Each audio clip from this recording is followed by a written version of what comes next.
Hey traders, today I want to talk to you about a extremely simple but very underutilized way to increase the accuracy of any trade you get into. This is something I hardly ever hear talked about here on YouTube, but something that is invaluable if you want to try to increase your accuracy on the entries that you place in any financial market. So with that being the case, what I'm talking about is actually looking left to make sure that the trade you enter has room to run. So in today's video, what I want to do is show you a couple of examples of the way I use this technique in my own personal trading. I'll also be talking about some of the cons and pros of using this technique. And by the end of the video, my main goal is to make sure that you have everything you need in order to start using this technique to increase the accuracy of your own trade. So if that sounds good, go ahead and smash that like button for me to help out with the YouTube algorithm. If you're interested in learning more about Forex for absolutely free, make sure to go ahead and click that subscribe button right below the video to the right hand side that says subscribe and the notification bell, because we come out with content like this each week. With that said, I'm gonna let the intro and disclaimer run. I'll see you guys on the other side.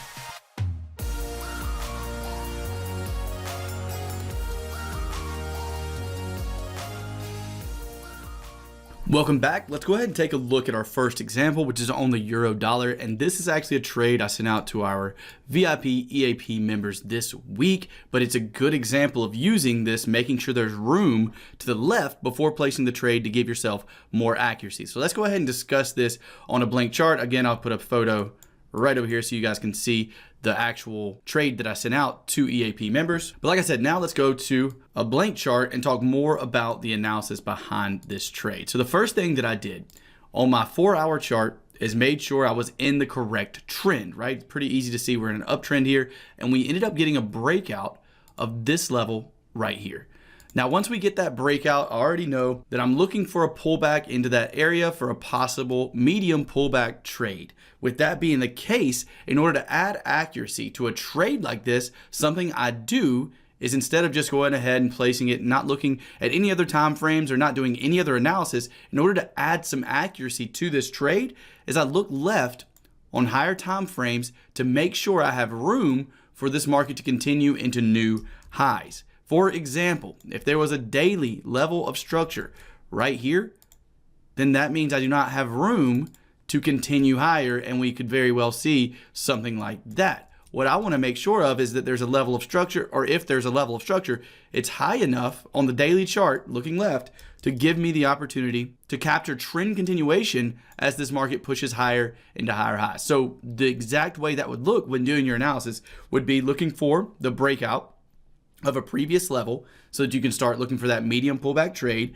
and then looking on your higher time frame and asking yourself, what's the next level of structure we're going to hit? In this case, the next level of resistance is right here.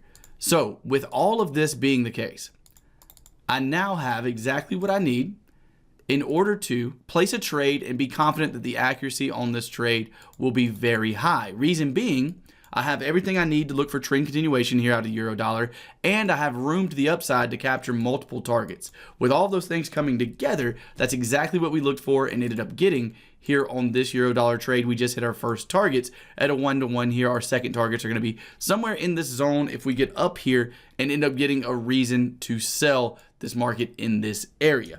But that's one example of how I use this looking left to make sure there's still room for a trade to run. And again, it's something that dramatically increases accuracy on any trade. I'm going to show you another example now. And on this example, I'm going to show you something that hasn't happened yet. It's going to be on the euro yen. So on the euro yen daily chart, if we look at this chart, we can see that we just broke out of a previous level of resistance, right? So what that means is that on smaller time frames, I'm going to be looking for trend continuation trades in way of pullbacks and breakouts. With that being the case, I need to make sure that looking left on this chart, I have enough room to push higher. This is how prepared you need to be when you're trading. So let me go down to a 4-hour chart. Right now on the 4-hour chart, the last level of resistance we have that the market broke is something like this right here. With that being the case, and this level being right here, the two things I'm looking for, or after, let me start like this. After finding this level and going, okay, if I'm on the 4-hour chart, I'm waiting on a pullback to that level and a push higher. I want to make sure we can break into higher highs. So my next step is to look left on the daily chart or on a higher time frame. This doesn't just work for the 4 hours to the daily. I'm just a swing trader, so this is what I use. I'll discuss what to use on different time frames in just a second. But right now, let's focus on this 4 hour and daily charts. If this was the case, then I would want to go to the daily chart and look left. And as I do so, I want to make sure that there is not a level of structure right here at this level. I want to make sure there's room after my pullback for me to get higher highs and capture trend continuation. So I scrunch the chart up a bit. This black line right here is where price is. If you look left, this is the next level of resistance. So with that being the case, do I have room between where price is and the next level of resistance? The answer is yes. With the answer being yes, I now know what I'm doing. I now know that on lower time frames, I'm going to be looking for two different situations. I'm going to be looking for, and these are the two ways I enter when trading like this. I'm either going to be looking for pullback trades down into the previous level of structure, or breakout trades like the shallow pullback we discussed last week in the pullback trading video. I'll put a link to that up here if you haven't seen that yet. I discuss a whole strategy called shallow pullbacks that pretty much is based around a small pullback and then a breakout like we see right here. So those are the two ways I want to trade this market here on the euro yen moving into the rest of this week and into next week, is by either waiting on a pullback and a push higher, and or waiting on a short pullback and a breakout of these highs. The reason being for that is that we have a lot of space between where price is and the next level of structure, giving me an opportunity to get major targets, not just to hit my initial targets or small targets, but for those of you who go for 2, 3 to 1 reward to risk ratios and higher, then this is something you definitely need to take into account when you're placing a trade, is looking left to make sure that your trade has room without hitting a level of structure like we see right here, this much room here on the euro yen. And for our final example, what I'm going to do is show you another trade that we're still currently in on the dollar Swiss. With this trade, I'm going to start out by showing you the trade we actually took in the EAP Training Program and that I sent out to all VIP members. It'll be right here.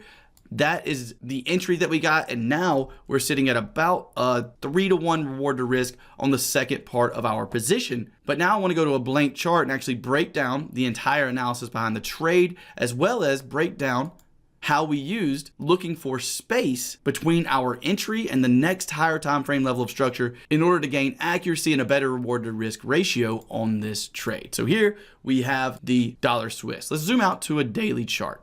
Here on the daily chart, the first initial thing that we saw is that this market had just broken and closed below a level of previous structure support. So as we get that, and it was this candle that actually closed below right here. As we get that close below, I'll actually go down to a 4-hour chart, and that close below was about right here. After we get that close and we see that the market has broken support on the daily chart, I immediately tell myself, okay, I'm looking for this market to go lower. Not only have we broken the support on a daily chart, we're also in a massive downtrend on the 4-hour chart. With those two things coming together, I definitely want to look for short trades. It's already giving me a solid amount of accuracy, but what can I do to add even more accuracy to this trade? Well, on the 4-hour chart, I know I'm looking for two things, right? What were the two entries I was talking about? The medium pullback, the pullback that comes into the next area of structure, this one here, and then create some kind of entry reason to push the market lower, or the shallow pullback, something like this, and a breakout of the lows. But before I look for those entries, in order to add accuracy, I want to look out on a daily chart and ask myself, does this market have room to run before the next major level of structure? And the next major level of structure that I saw on this specific chart was right here.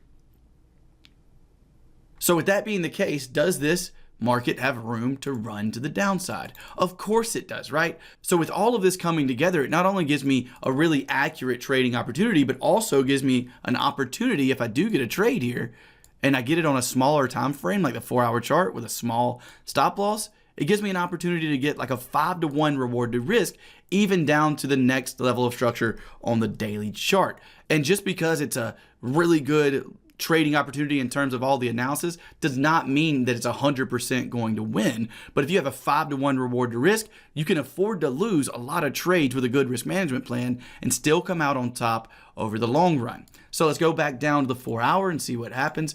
We have our room to run. We have our area that we're interested in a trade if the market pulls back.